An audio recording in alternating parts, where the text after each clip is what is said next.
Okay, back again.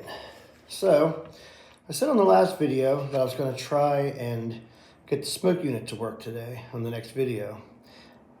I haven't messed with it or anything since, I actually haven't touched any of this since the last filming. The only thing I did do is I put some WD-40 down inside the smoke unit. The smoke unit seemed a little crusty and dirty, like I said before. And I read somewhere in a video, or saw on a, yeah, I read on a video, okay. I saw on a video, a couple guys said if you put WD-40 inside, let it soak in there, it should clean it out a little bit. So, I put some in and let it soak for a few hours. I want to try, see if any comes out, or if it's still absorbed in there.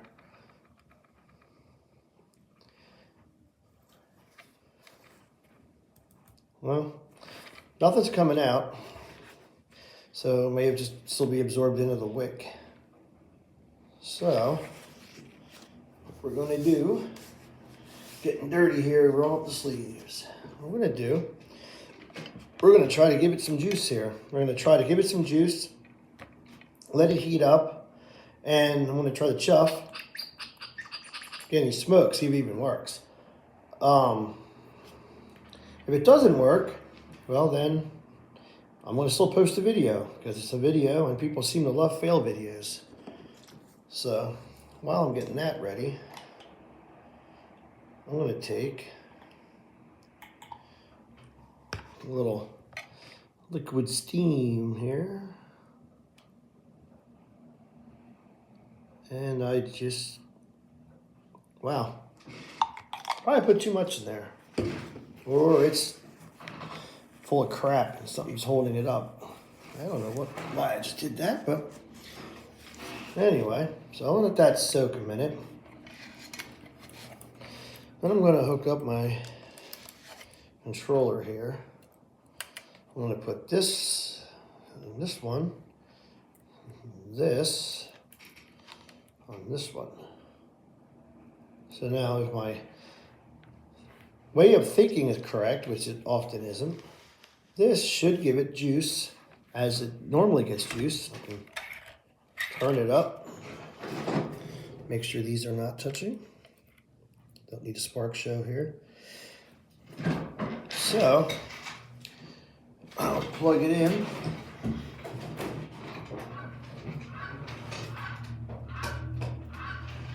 You hear a bird in the back, that's my clock. Alright, so hear the good old American Flyer transformer buzzing. We are now giving it full juice. Look at that. And, well, it appears this smoke unit is a good unit.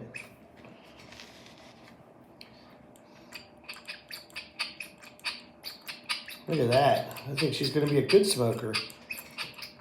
This thing probably hasn't had fluid in this thing. Look at that. Yep, she'll be, as they say, a prolific smoker.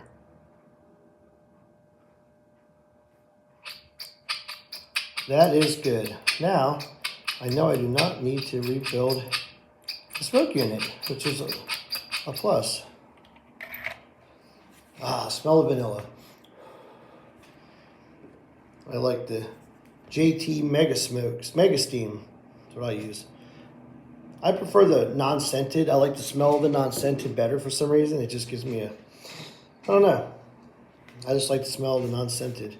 It gives me more of a nostalgic smell. So, let's give her some more juice again.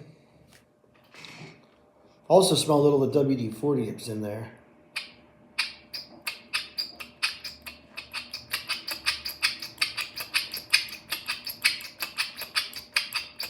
And as I said on the other video, you hear that noise, that's the chuff unit.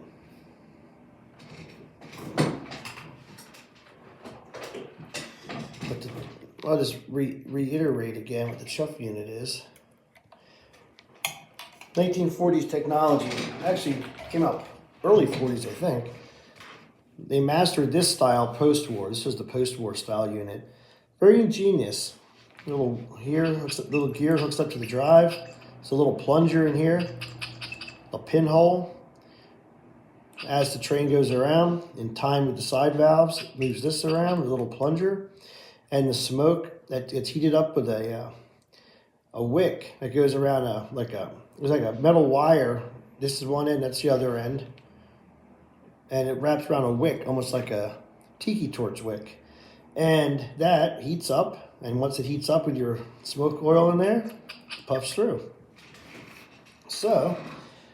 Sometimes they say you can't judge a book by its cover. I thought this smoke unit was going to need a lot of work. But apparently she is in good shape. So now that leads to the next step. I'm going to take the smoke unit off so I can finish cleaning the chassis. One of the things I've been trying to learn over the last few years of learning this stuff is that some of these chassis are slightly different. I think the ones that never had, like the 300 Atlantics, and some that never had the smoke units or the chuff in it, don't even have this. It's flat. But I've seen some where the hole here is different. It only has one hole, and some have two. Like the one, my 302 only has this right here. Or no, it only has this one, and there's no mounting hole down here. I don't understand how that works or why. But like I said, if you know Flyer, unless somebody added it to it later, every screw on a Flyer, at least a pre-56, because I never really worked on anything past 56 or even own anything past 56. Everything's a flathead screwdriver. And if you look on this here, this has two. Like I said, sometimes the smoke unit has one, sometimes it has two. I've seen them already where there's no screw down here. Just the front one. So what we do, all you do to take your smoke unit out, there's that screw. And you take up here in the front screw.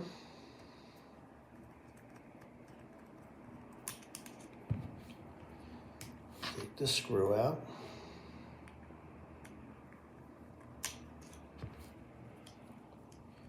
After working around flathead screws for a while, you kind of realize it's a good thing why they invented Phillips heads. My brother hates flathead screws. He won't use one on anything. He hates them. It smells a little burnt in there. I don't know. Either way, it might have been the WD-40 that I smelled. But anyway, there's the smoker. She's out now. Put this in the box.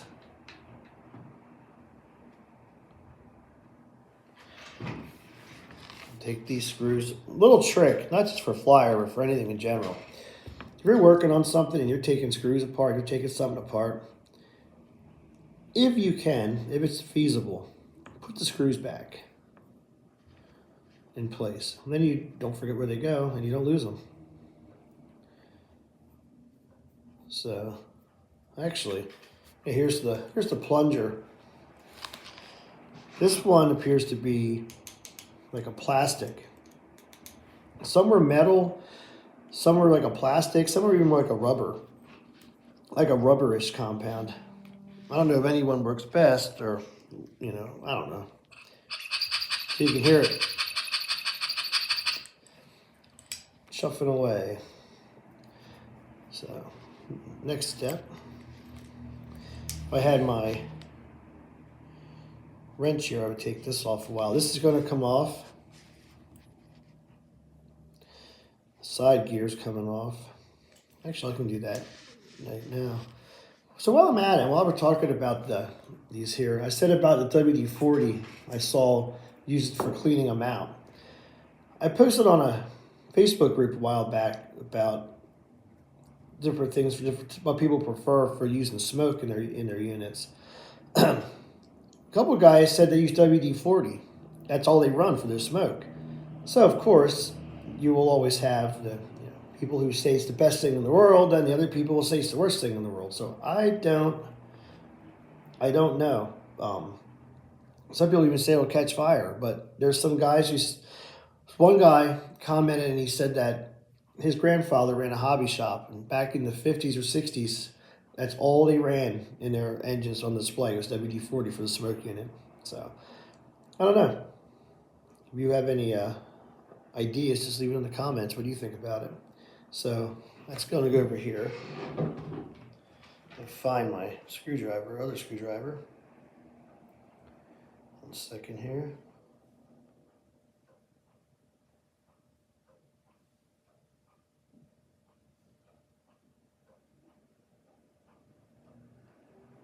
Okay, so I left my little sockets elsewhere, so I'm not able to take the side valves, the running gear off the side of this. But one of my next jobs are going to be this here. The whole chassis is going to get cleaned. The last couple chassis I cleaned, I actually just soaked them down with CRC and just scrubbed them with a toothbrush. Like I said, for cleaning like shells and stuff, and a lot of stuff, you can just use dish soap and a toothbrush. But, I don't know, I guess I could do that with the chassis too. I don't know, I just sprayed the crap out of it with CRC and cleaned it off. So, since that smoke unit was a success, while we're at it, I'm going to take the bottom cover off, see what it looks like inside.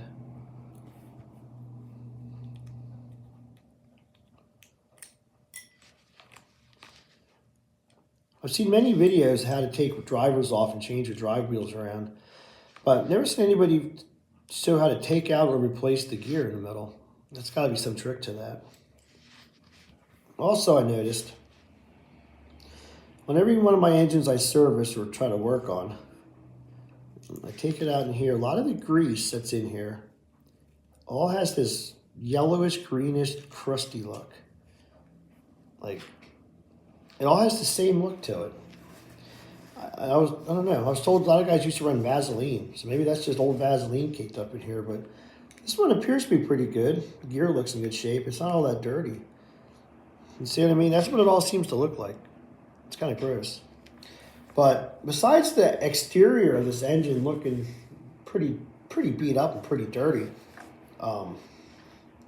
everything else about it's actually not that bad once you get inside of it. And the smoke unit works, which is nice. But, yeah, I don't know. You never know the life of these things. You know, sometimes you think about it. You got to think about these things. This thing's a 1952. So this is what, 73 years old?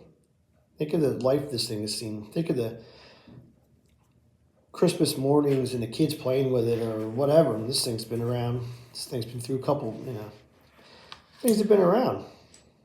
Gotta think about that. It may be a toy, but it's old and it's been around.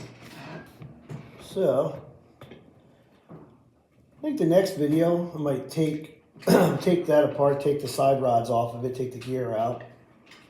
Again, still haven't done nothing with the tender. Maybe next video I'll unsolder the tender, because I want to get a new plug for this, and I need to clean the reverse unit. This may just get stuck back in, not wired. I don't know. I'm not really all that concerned about this, because they call it an air chime, but I mean, it sounds like a door buzzer. I mean, it's terrible. It's one of the crappiest sounds.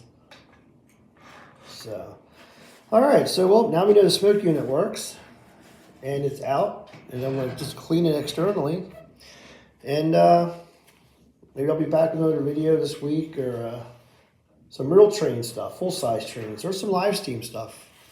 I got a lot of live steam stuff I do too, so maybe tomorrow I'll be filming some live steam. Anyway, thanks for checking it out. See ya.